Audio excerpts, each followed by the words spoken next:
so now we're going to go to the next step, which is what is my rate of return? And this is the IRR.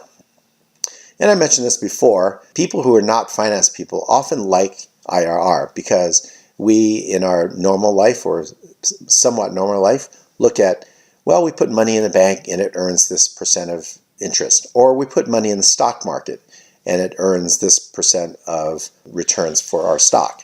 So it's an intuitively simple idea. And then you compare the IRR, which is from the project, to your requirement, which is like a hurdle. And if the IRR is higher than your hurdle, that's good. You jump over the hurdle.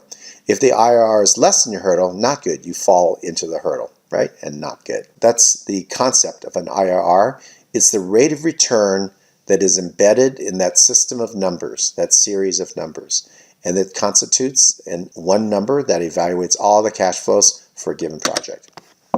When we look at this in Excel, this is a quite simple function in Excel, thank God.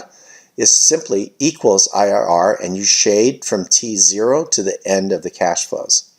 That there are common mistakes even in an IRR calculation. Many of you may have been frustrated where you did everything right and you put equals IRR and you forget that T0 has to be a negative number because, or at least one of the numbers has to be negative, right? Whenever the cash is invested. So look at this example. T0 is a negative 987. T1 has an additional investment of 100, and then T2 and 3 have positive, and that makes it eligible for a rate of return. And so when we mash together the system of numbers that are these four numbers, the rate of return embedded in that is 28.45%.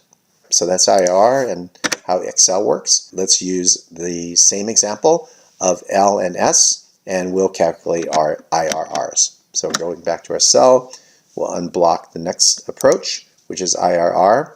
This, as I mentioned, is super easy. Equals IRR, open parens, and shade the entire set of cash flows, making sure you're capturing time zero, making sure there's both negative and positive numbers for outflows and inflows, and we get 18%. We do the same over here. Equals IRR, open parens, shade from T0 over to T3, and get 24.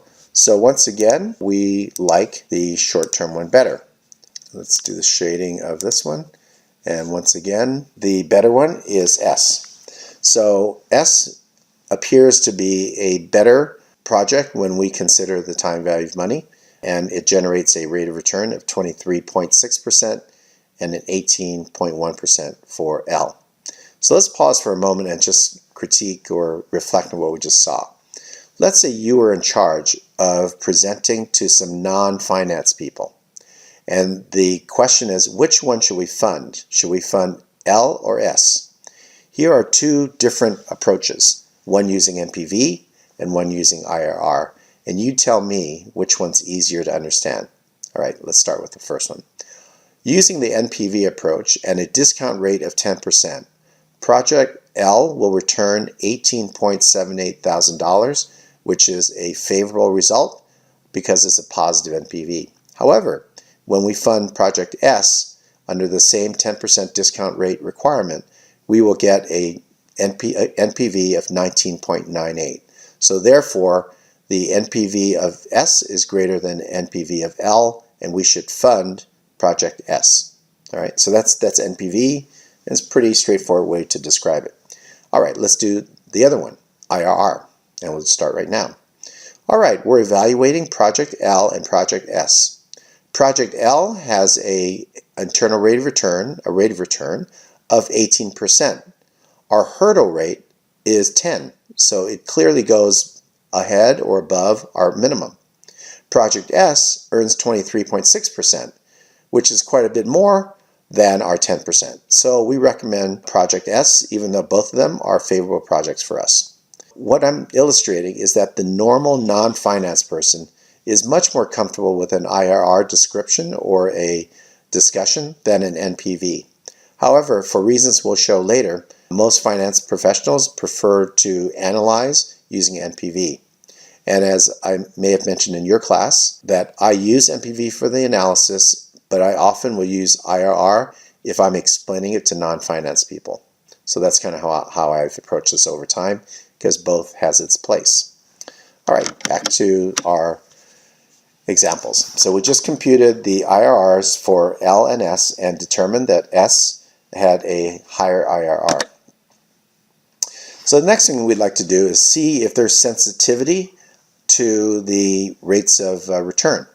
And this is just a grid that's going to set up our next piece of analysis. Is we had used a 10% IRR, and in that particular case we rather have the money short term versus a slower money, longer term money. So what if, however, we change that assumption? Instead of 10, we'll go 0 and 5, or go above at 15 and 20. What happens then? So let's hop back into Excel, unblock the next section, which is the sensitivity.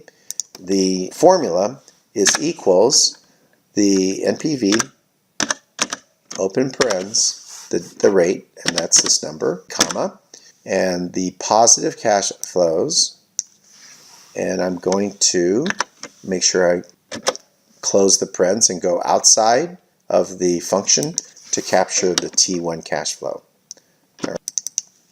The other thing I'm going to do is to make it so I can copy this formula below. So I'm going to look at the function. I want the rate of interest to be relative. However, I want this one to be locked, and I want the end year to be locked, and I want our initial investment to be locked. So when we do that, we can simply copy it, and we get the results. So we see that it's $50 with 0 discount rate, which is exactly the same as what we did, and we just added the numbers together. That's what 0 means. There is no time value of money factor. And then we saw right above 18.8, which is this number here, 18.7. So that's the same result. However, we see that at 20% discount rate, this project goes negative. And we kind of know that because the IRR was 18%. So we have some indication that anything above that as a discount rate would make it not a productive project. So let's do the same for project S. Equals NPV, open parens, the rate, comma, and this time we'll lock as we go. Cash flows are here, and we'll add this number, and we'll lock that one, and we'll go back in and lock the cash flows. Okay, and we can now copy that. And we see that it starts at 40, which again is the number we saw way at the beginning when we did plain old cash. And we also went to 10% and see 19.98, and we see this particular item. All right, so these are numbers, and what we're going to do next is plot them back in that chart that we saw earlier and see some interesting results. And it looks like this. So we see that the NPV, if we're at a 0% discount rate, favors us getting money later. Also at a low interest rate of 5%, it also favors the project L. However, somewhere between 5 and 10, it flips, and project S becomes superior because the time value of money is high enough so that we value the earlier money more. That's an observation that we could see with the NPV that we cannot see with the IRR. The IRR simply shows the embedded or the implied rate of return given the series of cash flows. Now, if we plotted those on a two-dimensional axis, where the horizontal axis is the discount rate and the vertical axis is NPV, and this is just the data we saw on the prior slide, we see a crossover point. What the crossover point represents is if the rate of return is higher than 8.7%, then S is better. If it's lower than 8.7%, then L is better. This is one of the differences between NPV and IRR, that because of the different discount rates, we can actually compute the point at which one project is superior to the other. In this case, if the discount rate changes, we may change our mind whether we recommend L or S. However, for the IRR, we would never change our mind. We'd always say that S is better than L. That's an observation. If we were to try to find the crossover rate, and I'll just show you this here, I won't do it in Excel just to speed things up.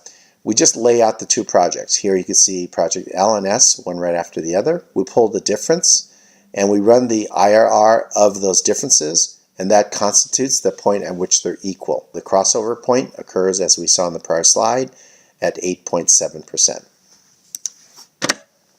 NPV versus IRR. So I mentioned earlier that finance professionals tend to prefer NPV, and it uses a very precise, or hopefully precise, rate of return, and that could be WACC or some adjusted WACC rate. However, IRR is more understandable by business people or non-finance people, and that's what I illustrated, I hope, in my prior example.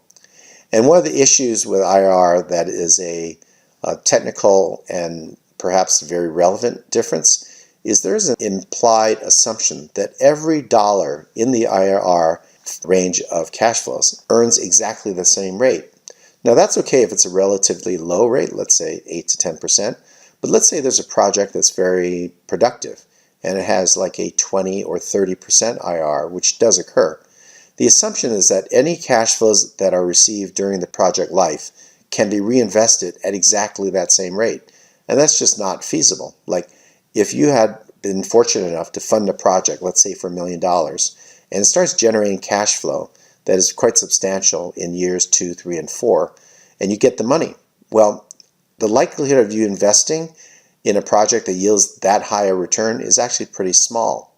So this is what we call the reinvestment risk issue, is that the project as a whole can show an IRR that's quite high, but it assumes something that's unreasonable, that all the cash flows that you get from the project can be reinvested at that same high rate. So to address this issue, we do one fairly simple refinement of the IRR, and that's called a modified IRR. Not too imaginative, but it's descriptive. Modified IRR.